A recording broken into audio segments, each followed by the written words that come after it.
Hello, back broker advocates. Welcome to today's live. It's one I'm incredibly excited about. And we're going to start doing more and more of these. We're going to have one coming out on Advantage and different credit score stuff and all that. But we're kind of kicking off today with one I'm incredibly excited about. And Kim, I maybe kind of warned you I was going to do this. We're going to have a classic Brendan McKay, sappy, make the world a better place opening. And like Kim, so in my role in the back and advocating, I've gotten to meet a lot of executives within the mortgage industry. And Kim is one of the best people you'll find in a really, really big job title out there. And I've been bugging her for months that we want to get her out there more because I think she's awesome. And I think what she's doing at Pennymac is awesome. So Kim Nichols, who runs TPO at Pennymac, thanks for being on here today. Thank you so much, Brendan. I appreciate the intro, appreciate the kind words, and I'm excited to be on here talking to you and sharing with the back members today and the broker community. Yeah, hell yeah. And like, I'm going to open right off the top with a blatant plug for Pennymac. Pennymac is one of my top lenders. And we're going to talk about this topic more, but if you know me at all, you know that I do business with a lot of lenders at McKay Mortgage. Last year, we did business with 14 lenders. And I'm trying, if Pennymac wasn't number one, it was damn close. I love working with Pennymac. Their pricing's incredibly sharp. They have the full wide products. And we're going to talk about some products they have that I wasn't even available that I'm going to start marketing. And at the back, we're not, we have our partners and we appreciate them. And I'm not like out there saying, you need to do business or we're going to have this benefit or that or this or that. They're great companies and they support the work that we're doing at the back. And if you're watching this, it means you probably support the work that we're doing as well. So you have that in common with Pennymac. So I'd strongly encourage you to give them a shot. If you're looking for an introduction, you can reach out to me, reach out to Rachel, post something, wherever, and we'll get you in touch with an awesome account executive over at Pennymac. Because if you're not working with them, you're missing out. Thanks for that. You got it.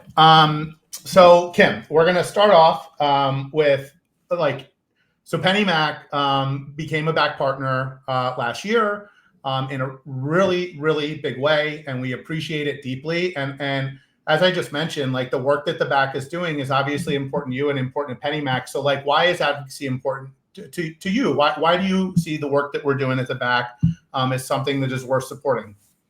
Yeah. So what I've learned, and this is the second trade organization I've been on the board for and participated directly in advocacy, and I think maybe prior to that I had the view of our voice won't be heard, no one's going to listen. Being involved has changed my view on that because I've seen firsthand, sitting down with legislators, sitting down with representatives. They'll listen. And if we're not there, with our own narrative, our own data, our own voice, someone else is stepping into that spot and maybe giving them bad information they're going to make decisions on. These are people that know, by and large, nothing about our business. They don't know our acronyms. They don't know the economics. They don't understand the impact to consumers. So we have to be the ones educating them. And education is like such an important part of advocacy. And, having our little voice in the head of someone who's got to make a decision, deciding whether or not they're going to support or oppose something, we have to keep it out there. And everyone's like, well, how many trade organizations does an industry need? It needs a lot of voices. And we saw that with, Trigger Lead Bill. I was talking to our head of housing policy about BAC, and he was just so complimentary over the work that the BAC has done, the education that that BAC is bringing to the Hill about our industry and about our concerns and challenges, and it does make a difference. I'm here to tell you it makes a difference. And if you're a broker, loan officer in this channel, think of advocacy as an investment in yourself, in your career, in your business, and really, the future of TPO, the future of our industry. It is very, very important. And I wish personally I would have acknowledged that and participated sooner. Now that I'm seeing it a lot more closely and firsthand. I just really see the importance out there and urge y'all to get involved and support this. I love that answer. And I feel the exact same way. And it's something that I learned slowly. Like years ago, was aware of legislation in Maryland.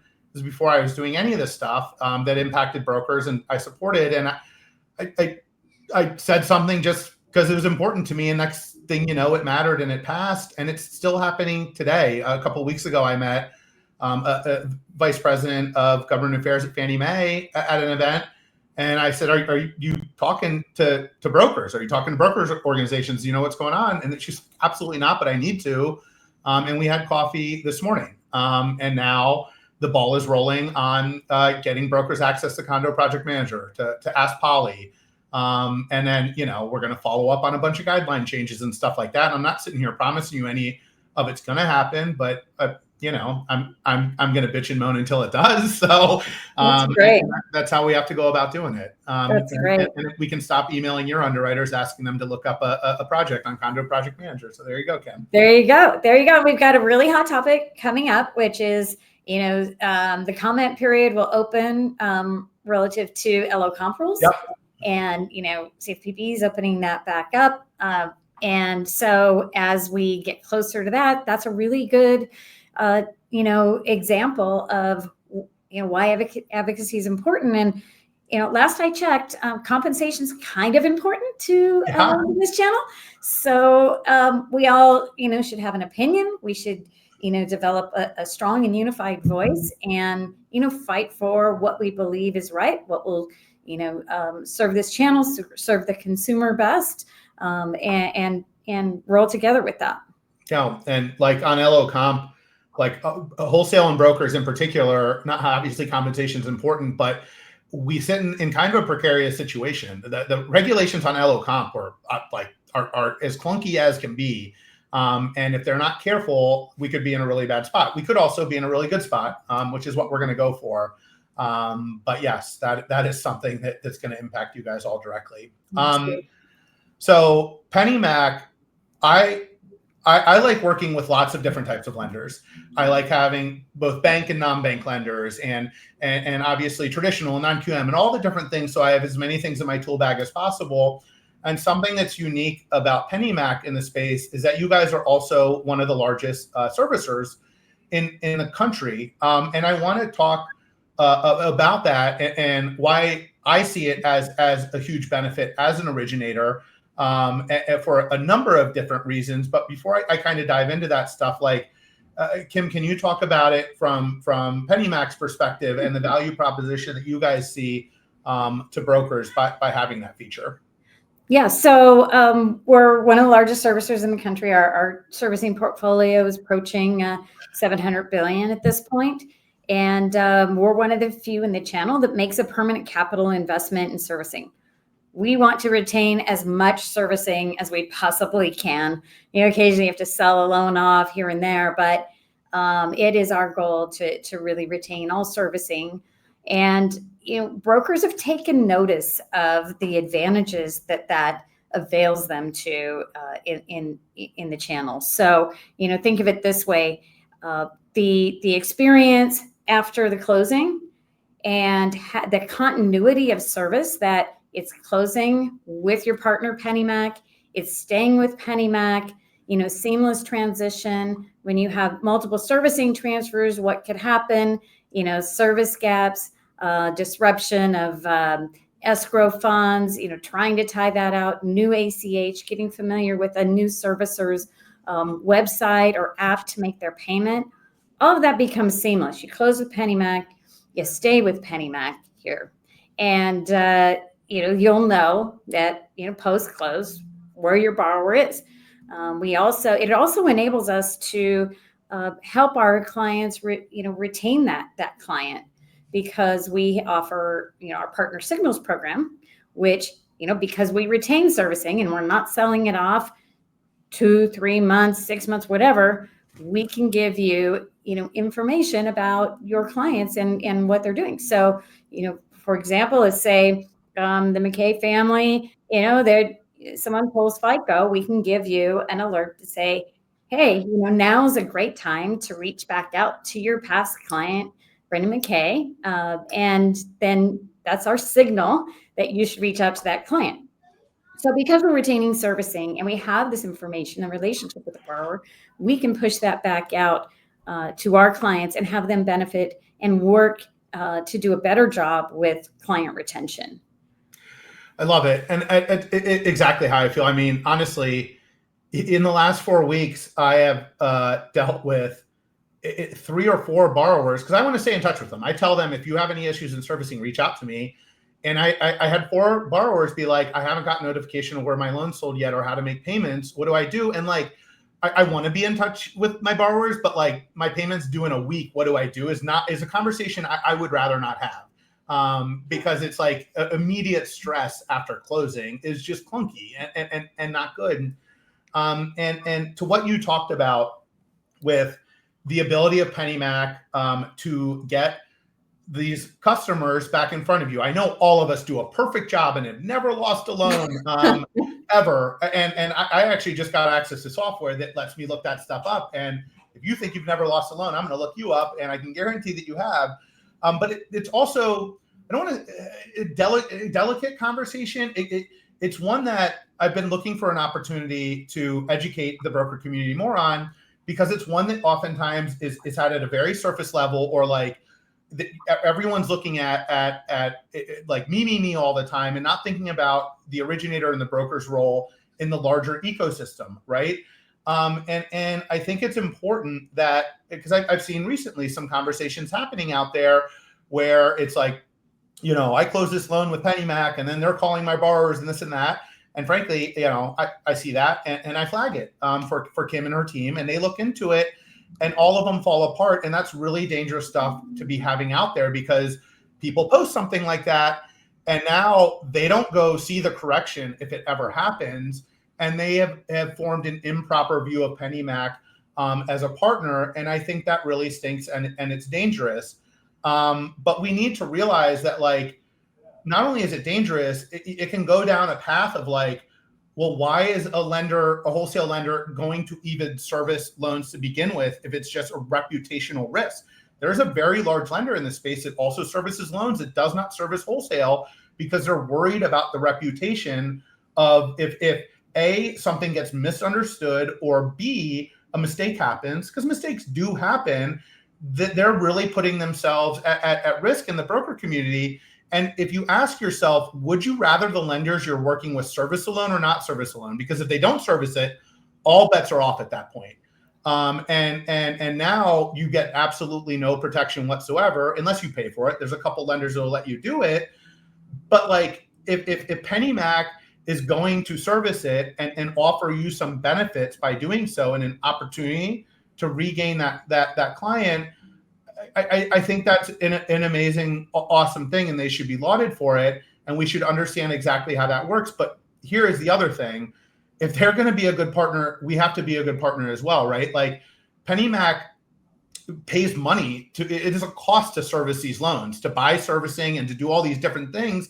And if they're going to flag that opportunity for us, and then we go and just take the loan somewhere else, and if pricing's way off or this or that, I'm sure there's some nuance and understanding for it. But like, if they're going to be a good partner to us, we need to be a good partner back to them and give them every damn opportunity possible to get that loan. So you can see I'm kind of working through this explanation as I'm doing it. We need to not just stare at the trees and look at the entire forest, and not expect wholesale lenders to do literally everything for us and us not to give anything back to them.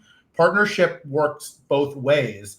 And so I want to get that message more out there, because I know it comes better coming from an originator, an organization like the back, than it does from the lenders. So I don't know. How do I do, Ken? I really appreciate those comments and the opportunity to have this conversation in this forum, because I get, heads up, somebody posted something about us in a forum we're not allowed on, and we don't get a chance to talk through and really look into things. Oftentimes those posts, like, Well, you look into it and it wasn't even Pennymac who solicited. It's somebody that put our name on a mailer or called or texted and said, we're affiliated with Pennymac. It wasn't even us, right? And so there's a lot of that. Solicitation comes in many flavors. If we get the loan from a partner in the TPO channel, we have an 18-month servicer non-solicit agreement. We will not solicit that client. We will give back the signal, right? If there's a home listed alert, a credit trigger, a payoff demand, we immediately send that signal out to our partner, and we want them to do something with it, right? It's all in the name of retention. If we're not going to solicit and we're going to do that for our partners, we want our partner to go after that and get that loan back, retain it, and help us recapture that. That's, and I appreciate your comments about, we can put this signal out there. That doesn't mean grab the loan and have it pay off in our servicing portfolio and have us write down that investment so that someone else can get the loan, right? We want to recapture. Yep. And so we're going to be coming out with something really soon. Brendan, this is, kind of one of the first times I've talked about it publicly, is, really a customer for life type program. And the reason we're doing this is, I've been looking at retention metrics across our book during that 18 months where we're giving the signal. Our AEs are following up. Did you get this loan? Did you talk to this borrower? And by and large, partners in this channel, I would say, except for maybe the scaled call center brokers, are not great at retention. And so we think we can help with that by extending our non-solicit to where if retention is good, we never have to solicit that borrower. If our partners are retaining that customer, bringing it back to us, why do we have to reach out? Because we can recapture it through this channel, through our partners. And, details forthcoming, but we want to help our partners get better at retention. I can tell you, we can give these partners signals, and I don't know, like maybe half the time, a third of the time, we give the signal. Okay, did you do something? Did you reach out to the McKay family? Yes or no? Crickets. Yep. We just don't even hear a word from the loan officer. And it's like, are they on vacation? Are they just not interested in retaining that customer? Oh my gosh. When we get into a refi boom, rates go down a little bit, retention is so important. Staying in touch with that past client, super critical right now. And then we have something that we'll be rolling out to really help our partners do that. I love it. And I can tell you from past experience in situations, something that also will commonly happen is that the loan officer switched brokerages. So the lender is reaching out to the loan officer, but they're not at that email anymore. And that's a tough one, right? And I bring up that example because there's a lot of other plausible explanations. Either the broker just misunderstood what was happening, or a mistake happened, or an understandable breakdown in communication happened. So what I would say is if you see something happen, just give a little grace before jumping to the worst possible conclusion. So if you ever have a problem like that with Pennymac, or frankly any of the back partners, feel free to just reach out to them directly or reach out to us. And before just jumping to the worst possible conclusion, this is something I try to do in my life in general. Assume either ignorance or just just a misunderstanding, that there might be more to the story that you don't know before assuming malintent. I think is a reasonable way to go about it. And because I can promise you, Pennymac is making every best effort to be a good partner, and working with lenders that service the loans is a feature. It is a benefit than them just selling it off. So treat it as such, and know that either a misunderstanding or mistake might happen, and that's okay. It's still better off than all of it getting sold off. Yeah. There are a couple of things we didn't talk about relative to the benefits of that too. Is when we do get into refi market, Pennymac to Pennymac refi, you can net escrows. That's big. You're saving the borrower from coming to the closing table with cash. We can just add the new loan number into that borrower's account so that ACH and everything's already set up. So meaning that like the process of setting up payments on the new loan is Right. either automatic or streamlined. That's cool. Yeah. Yeah. So, and just the familiarity, same servicer, same website they've been making their payments at, just that familiarity and continuity for the consumer, even on the refi, or they buy investment property or second home, and we're the servicer. You're just adding a loan number to that account. Cool. Or a second mortgage for that matter, right? I love it. I want to talk about, Pennymac, honestly, like the commitment they made to the back, if that's not evidence enough that they are looking to do more in wholesale and truly like give a shit about brokers and wholesale. But you guys have been even more public about it recently. Like Kim and I have had conversations where it's just like, and it frustrates me too. Like if you were at Advocacy in Action, like you've heard me say things like, I know the conversation that's out there is about like it's as if there's only 2 lenders in wholesale space, but there's a lot more. And frankly, I don't care which lender you work with. Neither does the back, and neither does Washington D.C. And Kim and I have talked about, well, how do we change that conversation? And I was like, well, Kim, let's get Pennymac out there more. And you guys are doing it, and I love it. So tell me what you guys are thinking with all that. Yeah, well, I mean, we're excited to have achieved the number 3 position in the wholesale channel. Proud of the team, and thank you to our partners for helping us get to that level.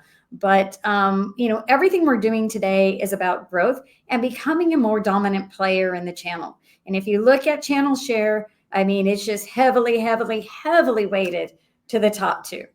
But, we want to make a dent in that. We want to come forth as a dominant player. And, we want to be in the conversation. We think we have a great value proposition to the channel. As you mentioned, we have sharp pricing. We're consistent with that. We've built scale. Scale is really important because it helps you maintain that pricing, right? If we can get scale, our costs are lower. We can, deliver more competitive pricing to our clients. We're continuing to invest forward, both in technology and in people. We've made some, significant tech investments. You and I talked about, we rolled out our non-del plus offering, which is a full service non-delegated offering. It's going very well, getting great feedback about that. And we're continuing to invest forward in tech. The other thing we've been doing is investing forward in people, because we know we're going to grow. We have aspirations to significantly grow our market share in this channel. And in doing so, we're investing forward in people, operations, growing that team, growing our senior leadership bench. We've been adding, to our sales team, some really great salespeople have joined our team. And I think we have the best sales team in the wholesale channel. These are experienced, knowledgeable people. You've experienced that. I love, Bobby Brown. I love Bobby. Bobby's the best. She always picks up, and she always has the answer, or she gets back to me quickly. That's all you can want. She's like an industry consultant, and that's the the kind of teammates that we've hired, and that we're continuing to grow and nurture. Even some of the newer AEs who've come on board, really teaching them this industry, teaching them how the economics work, and of course, knowledge about the process and our systems and whatnot. Everything here right now is we're talking about growth, growing our partner base, deepening relationships with our loan officer partner, and, investing forward in people, technology, and our entire platform.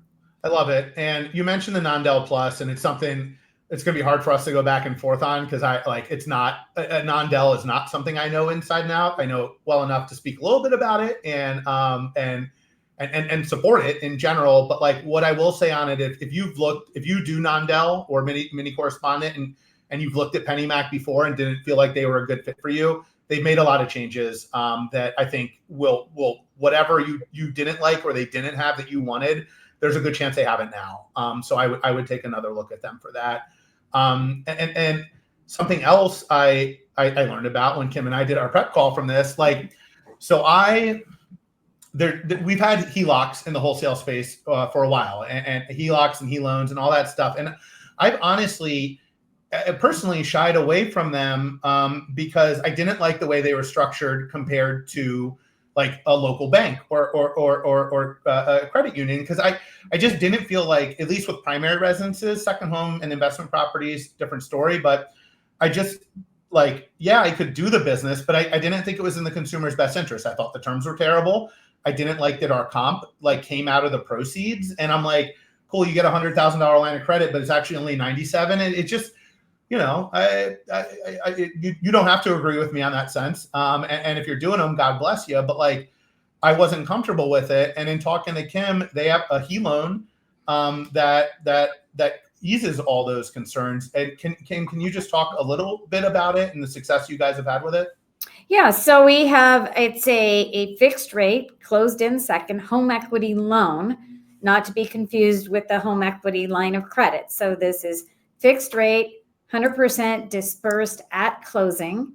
The rates have been pretty attractive. I think you've looked into that, and Yep. and I think our partners, continue to make the assumption that I can't compete with that local bank and credit union. It's worth a shot. Why do you want to cede your customers to the bank down the street, right? You want to part of customer retention. And there's so many consumers, your past clients, that you can't help with the refi right now. They've built up equity in their home. They want to do some things financially. Maybe they're going to buy a second home. Maybe they're going to, do a remodel. Maybe they're going to pay for college. The big thing is all that credit card debt, right? Sitting at 25, 26, 27%. You can consolidate that, pay all those credit cards off, get your home equity loan, I think we're sitting in the low 8s for the fixed rate, which is, that's not bad. So then you blend it with the existing first, their 3.5 rate, whatever is on their first mortgage. And then you kind of keep track of what is that consumer's blended rate, and you can position it that way. I know 8 might sound a little high, blend it with that existing first, and, you're still sitting really well in terms of, relative rate relative to the market today. So it's a great value proposition in so many ways. And we're, the average loan amount we're seeing is like $200,000. So these are not tiny loans by any means. And I know different parts of the country that's going to maybe, be a little bit lower. You can, pay off debt to qualify. That's a big feature. And, Pennymac's got some tools, the blended rate calculator, so that LOs can go in and talk to borrowers about, what will this do to their financial picture. Oh, hell yeah. I was looking 8 might sound high, but it's not like go at Google average HELOC, interest rates. And when I was looking at it, it's either the same or slightly lower, and it's a fixed rate, which, most borrowers are going to prefer over like the flexibility of drawing in and out. They just, they need a certain amount of money to do either the project or pay off the debt. And they don't want money in and out and the variability to it. That's a feature that works for the banks, not necessarily for the consumer anyways. And then they close incredibly quickly too. That's correct, right? Yeah, we can close these really fast. The other thing is many of our scenarios don't require an appraisal. So you just get a valuation product, and cool. You don't have to wait for the appraisal to come back. So these can close very, very quickly. Awesome. So if you're a broker out there that wasn't really selling these because you weren't super comfortable with them, or if you are, and you haven't looked at Pennymac, reach out to your account executive about it to learn more. Which is exactly and we do have, and we've got a special out there that we're not charging an admin fee on any of the home equity loans. So that's another perk. Yeah, I love it. So and that's I'm talking to Bobby later this week about it. Also, what a lot of business I do, about 40% of my business is VA, and both your VA high balance pricing is top of the market, not just on a fixed rate, but on ARMs, which I don't know. I had to be told because I use Loan Sifter for my pricing, and it's just auto populated to fixed rate. So unless I toggle the ARM, I never even see it. But you guys are incredibly aggressively priced there, but also on just normal jumbo stuff, which I know brokers, and not just brokers, non-bank retail as well, can struggle to compete in. And I've closed 3 or 4 jumbo loans with Pennymac this year. So I would definitely check them out with that. And it's AUS. Actually, I locked one yesterday. I locked one with you guys yesterday. Thank you. I saw that. Yeah. And they said it was AUS, but they were lying. They couldn't qualify off an offer letter. So I moved it right over to Pennymac. And we should be getting underwriting approval this week. Yeah. So I know that's a big product for you guys. Yeah. So in the jumbo market, one of the things that's evolved for us is, we set up a whole loan trading platform about 1.5 years going on 2 years ago, where, given our size and our desire to retain servicing, we're able to get really good investor distribution on our product. So we have one jumbo AUS. It's Pennymac product, Pennymac guidelines, and we sell that out to multiple investors.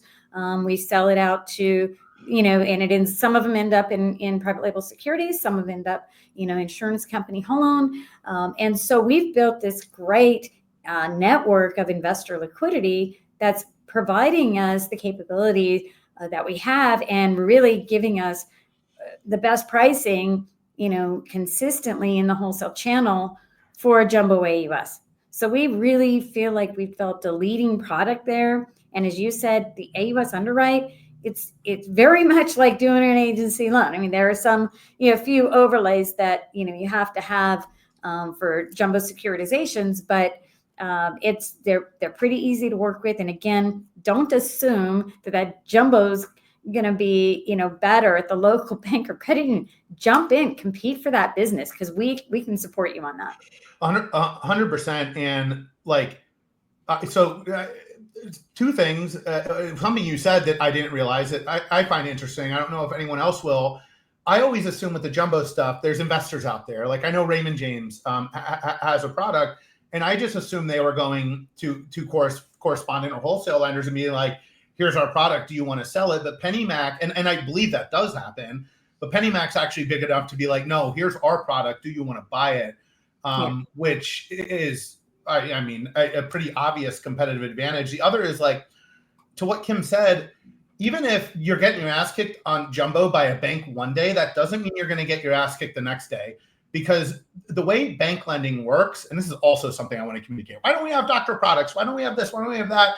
It's it's a different business model. And they are looking for doctors, for example, for reasons other than mortgages. But here's another thing about banks. It's a different business model. Unlike us with Fannie, Freddie, VA, and even products like this, we can lend that money out in perpetuity, right? There is an infinite market for those products. Banks cannot lend money out to the infinite, right? They can lend money out to a certain extent, but it always needs to be balanced with the deposits that they have on hand.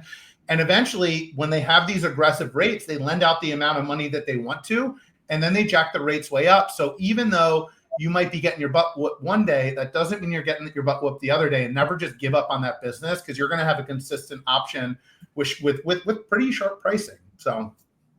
Oh, thank you. And I don't know if we have one more minute, but I want to circle back on ARMS. And we're really starting to see a good amount of production flow into ARMS.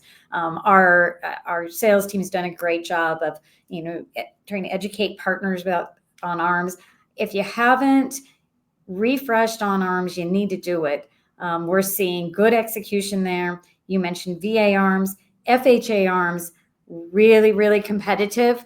And you're seeing a pretty decent rate spread, 3/8. And we've even seen, some days a little bit more than that, where your ARM rate is so much lower than fixed for the same price, right? Yep. Without kind of coughing up a discount.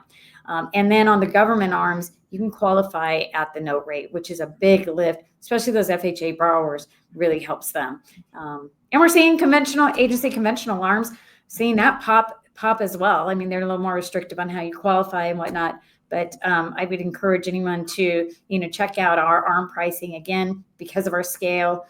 We get really good execution on those ARM securities, and we're passing that on to our broker clients. I love it. When I first found out about it, I was trying to do it on the side before I had to talk again. And it was on a jumbo VA ARM. It was a 5/8 different in price. And it was a $1.4 million loan amount. Wow. That's a massive difference. And I'm someone that I'm very risk adverse when it comes to like recommending arms. Honestly, like, I lived through the crisis, and like I wasn't a loan officer at the time, but I was working in a lender with the best option arms on the planet. So like I'm a little shell shocked when it comes to that kind of stuff. But like this is a big enough difference that I think you need to be at least making the recommendation to your clients. And advise them on the pros and cons, but it's a very large difference for the same reasons that you're telling customers that like I can't promise it, but there's a good chance that we're going to be refinancing any of these loans in the next couple of years. The same logic applies here, so I think that you should consider it. So Kim, thank you for being on here. Thank you for joining us. And like I started, all mushy, I'll end it like.